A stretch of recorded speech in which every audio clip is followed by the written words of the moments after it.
കേരളത്തിൽ ഇനി വേനലവധിയോ മഴയവധിയോ? വേനലവധി April May മാസങ്ങളിൽ നിന്ന് കനത്ത മഴയുള്ള ജൂൺ ജൂലൈ മാസങ്ങളിലേക്ക് മാറ്റുമോ? ഈ വിഷയത്തിൽ വലിയ ചർച്ച നടക്കുകയാണ്. ചർച്ചയ്ക്ക് തുടക്കമിട്ടത് മന്ത്രി വി ശിവൻകുട്ടിയും. കേരളത്തിലെ നമ്മുടെ സ്കൂളുകളിലെ അവധിക്കാലം നിലവിൽ ഏപ്രിൽ മെയ് മാസങ്ങളിലാണ്. ഈ മാസങ്ങളിൽ സംസ്ഥാനത്ത് കനത്ത ചൂട് അനുഭവപ്പെടുന്നത് കുട്ടികൾക്ക് പലപ്പോഴും ബുദ്ധിമുട്ടുണ്ടാക്കുന്നുണ്ട് എന്നത് വസ്തുതയാണ്. അതേസമയം മൺസൂൺ കാലയളവായ ജൂൺ ജൂലൈ മാസങ്ങളിൽ കനത്ത മഴ കാരണം പലപ്പോഴും ക്ലാസുകൾക്ക് അവധി നൽകേണ്ടി വരികയും പഠനം തടസ്സപ്പെടുകയും ചെയ്യാറുണ്ട്. ഈ സാഹചര്യത്തിൽ സ്കൂൾ അവധിക്കാലം ഏപ്രിൽ മെയ് മാസങ്ങളിൽ നിന്ന് മാറ്റി കനത്ത മഴയുള്ള ജൂൺ ജൂലൈ മാസങ്ങളിലേക്ക് മാറ്റുന്നതിനെക്കുറിച്ച് ഒരു പൊതു ചർച്ചയ്ക്ക് തുടക്കം കുറിക്കുകയാണ് എന്നാണ് വിദ്യാഭ്യാസ മന്ത്രി വി ശിവൻകുട്ടി ഫേസ്ബുക്കിൽ കുറിച്ചത്. ആരോഗ്യപരമായ ചർച്ച തന്നെ നടക്കുന്നു. അനുകൂലിച്ചും പ്രതികൂലിച്ചും മന്ത്രിയുടെ നല്ല കീഴ്വഴക്കത്തെ പ്രശംസിച്ചുമൊക്കെ ചർച്ചകൾ പുരോഗമിക്കുമ്പോൾ മന്ത്രി വി ശിവൻകുട്ടി കൂടുതൽ വ്യക്തത വരുത്തുന്നത് ഇങ്ങനെയാണ്: എല്ലാവരോടും ആലോചിച്ചായിരിക്കും സ്കൂൾ വേനലവധി മാറ്റത്തിൽ തീരുമാനമെടുക്കുക. അടിച്ചേൽപ്പിക്കുന്ന തീരുമാനമുണ്ടാകില്ല. എന്ത് തീരുമാനമെടുത്താലും കുട്ടികൾക്ക് ഗുണകരമാകണം എന്നതാണ് സർക്കാരിന്റെ ഉദ്ദേശം. അവധി മാറ്റിയേ പറ്റുള്ളൂ എന്ന നിർബന്ധം സർക്കാരിനില്ലെന്നും എല്ലാവരുമായി കൂട്ടായി ആലോചിച്ച് തീരുമാനമെടുക്കുമെന്നും മന്ത്രി പറയുന്നു.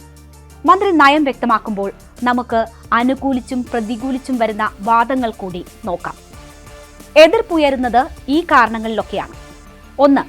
ദേശീയ പരീക്ഷകളെ ഉൾപ്പെടെ ബാധിക്കുമെന്നത് പ്രധാന ആശങ്കയായി എതിർക്കുന്നവർ ചൂണ്ടിക്കാട്ടുന്നു. കൊടും ചൂടുള്ള സമയത്ത് കുട്ടികൾ സ്കൂളിൽ പോകുന്നതുണ്ടാക്കുന്ന ആരോഗ്യ പ്രശ്നങ്ങൾ, സ്കൂളുകളിലെ കുടിവെള്ളക്ഷാമം ഉൾപ്പെടെയുള്ള കാര്യങ്ങൾ, കുട്ടികൾക്ക് അവധിക്കാലം ക്രിയാത്മകമായി വിനിയോഗിക്കാൻ ഏറ്റവും അനുയോജ്യമായ സമയം ഏപ്രിൽ മെയ് മാസങ്ങളായിരിക്കും തുടങ്ങിയ വാദങ്ങൾ പറയുന്നു. ഇനി അനുകൂലിക്കുന്നവർ ചൂണ്ടിക്കാട്ടുന്ന കാര്യങ്ങൾ എന്തൊക്കെയെന്നത് നോക്കാം. മഴക്കാലത്ത് കുട്ടികൾ സ്കൂളുകളിൽ പോകുന്നത് ഭീതിജനകമാണ് എന്നതാണ് ചിലർ ചൂണ്ടിക്കാട്ടുന്ന കാര്യം. അപ്പോൾ ആ സാഹചര്യങ്ങളിൽ കുട്ടികൾക്ക് സുരക്ഷിതമായി വീടുകളിൽ കഴിയാൻ പറ്റുന്നൊരു സാഹചര്യം ഉണ്ടായാൽ അത് ഏറ്റവും നല്ലത് എന്ന് കരുതുന്നവരാണ് മന്ത്രിയുടെ ഇപ്പോഴത്തെ ഈ നിർദ്ദേശത്തെ ഏറ്റവും കൂടുതലായി അനുകൂലിക്കുന്നത്. പകർച്ചവ്യാധികളുടെ കാലമായ മഴക്കാലത്ത് അവധി നൽകുന്നത് കുട്ടികളുടെ ആരോഗ്യത്തിന് നല്ലതെന്ന അഭിപ്രായമുണ്ട്.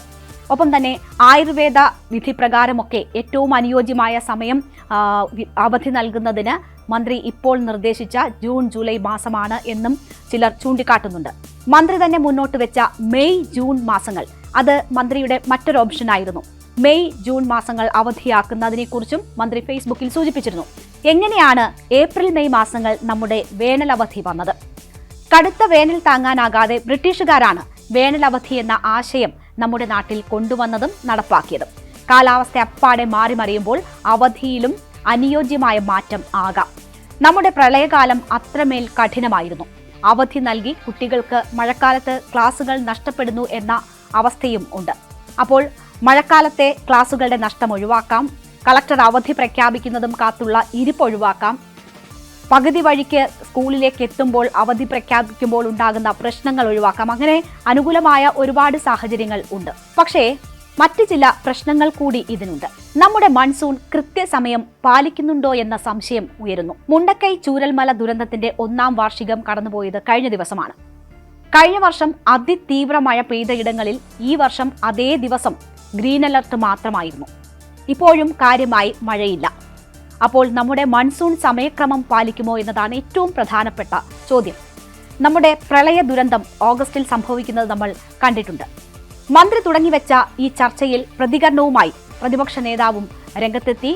ചർച്ചയ്ക്ക് വെച്ചത് നല്ല കാര്യമാണെന്നും ആലോചിച്ച് അഭിപ്രായം പറയുമെന്നും പ്രതിപക്ഷ നേതാവ് പറയുമ്പോൾ അനുകൂലിച്ചും പ്രതികൂലിച്ചും അധ്യാപക സംഘടനകളും രംഗത്തു വന്നു. അപ്പോൾ ഈ വിഷയത്തിൽ ക്രിയാത്മക ചർച്ച നടക്കട്ടെ. വേനലിൽ സ്കൂളുകളിൽ കുടിവെള്ളവും സൗകര്യവും ഉറപ്പാക്കുകയും ഉന്നത വിദ്യാഭ്യാസത്തിന് ബുദ്ധിമുട്ട് വരാത്ത വിധം ക്രമീകരണങ്ങൾ ഏർപ്പെടുത്തുകയും ചെയ്താൽ നമുക്ക് ഈ മാറ്റം ആലോചിക്കാവുന്നതാണ്. ആരോഗ്യ വിദഗ്ധരുടെയും വിദ്യാഭ്യാസ വിദഗ്ധരുടെയും ഒക്കെ അഭിപ്രായം തേടി മന്ത്രി തന്നെ പറയും പോലെ കുട്ടികൾക്ക് ഏറ്റവും അനുയോജ്യമായ തീരുമാനം ഉണ്ടാകട്ടെ എന്ന് പ്രതീക്ഷിക്കാം.